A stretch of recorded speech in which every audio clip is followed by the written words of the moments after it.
ஒரு கட்சிக்கோ ஒரு நாட்டுக்கோ கொடி அப்படின்றது ரொம்ப முக்கியமானது.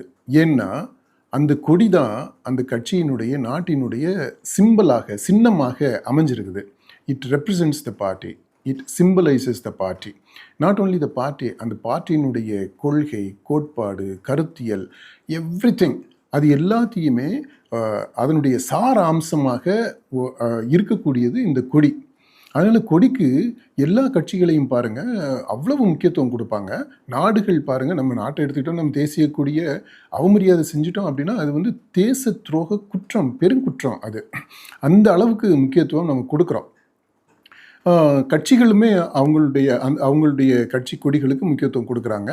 நம்ம தாவிகாவை எடுத்துக்கிட்டாலும் அந்த கட்சியினுடைய தலைவர் அவங்க கட்சி கொடியை அறிமுகம் செய்கிறதுக்குன்ட்டே ஒரு பெரிய ஒரு கூட்டத்தை நடத்தி அதில் அந்த கொடியை அறிமுகம் செய்தார். நமக்கெல்லாம் ஞாபகம் இருக்கும். இந்த மாதிரி முக்கியத்துவம் வாய்ந்ததாக கருதுகிற அந்த விஜயே இந்த 2வது மாநாட்டில் எப்படி கொடியேற்றினார் பார்த்தீங்களா?